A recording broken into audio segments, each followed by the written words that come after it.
Bonjour à tous et bienvenue dans la Minute Juridique et Financière d'HomeClick. Aujourd'hui, nous allons vous présenter le fonctionnement d'une SARL de famille. Comme son nom l'indique, la SARL de famille est une variante de la société à responsabilité limitée réservée aux membres d'une même famille.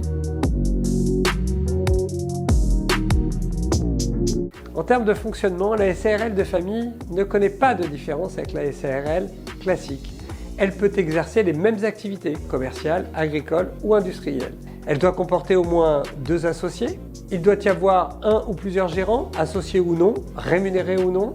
Le capital social peut être fixé librement. La société doit être fondée par les membres, en revanche, d'une même famille, en ligne directe, soit par un lien de parenté, qu'il s'agisse de parents, de grands-parents, de frères, de sœurs, ou alors par le biais d'un acte de mariage ou d'un PACS. Je vous propose de découvrir maintenant les avantages et les inconvénients de la SARL de famille avec notre avocate référente Stéphanie Doutrempuy.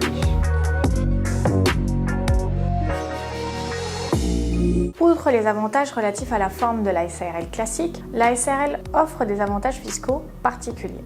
La SARL de famille peut en effet choisir entre l'impôt sur le revenu ou l'impôt sur les sociétés sans limitation dans le temps, alors qu'une SARL classique peut seulement choisir le régime de l'IR pour une durée de 5 ans. L'option de l'impôt peut en effet être intéressante, puisque en cas de déficit, elle permettra à chacun des membres de la famille associée d'imputer le déficit réalisé dans le cadre de la SARL sur l'imposition personnelle de chaque associé, à hauteur bien évidemment des parts détenues. En cas de bénéfice, l'imposition ne s'effectuera qu'une seule fois au titre de l'impôt sur le revenu. C'est ce qu'on appelle la transparence fiscale. L'option de l'IR peut permettre un allongement de la fiscalité en fonction de la tranche marginale d'imposition de chacun des associés. Par ailleurs, en cas de vente des parts de la SARL de famille, il est possible de bénéficier soit d'un abattement ou soit d'une exonération de la plus-value immobilière en fonction de la durée de détention. La seule condition étant de céder l'intégralité de ses parts à une ou plusieurs personnes. La création de la SARL ne comporte pas d'inconvénients spécifiques si ce n'est les frais de constitution, de gestion et des contraintes administratives, et notamment avoir une comptabilité, détenir un compte bancaire professionnel.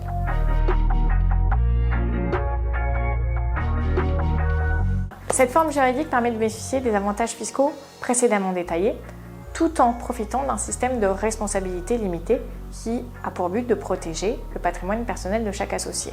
Avant de choisir d'opter pour le statut de la SARL de famille, il est important de mener une étude approfondie pour savoir si la SARL de famille est adaptée à votre projet. Merci Stéphanie pour tous ces éclairages. La SARL de famille n'a donc plus de secret pour vous. Je vous propose de vous retrouver dans un prochain épisode. À très bientôt.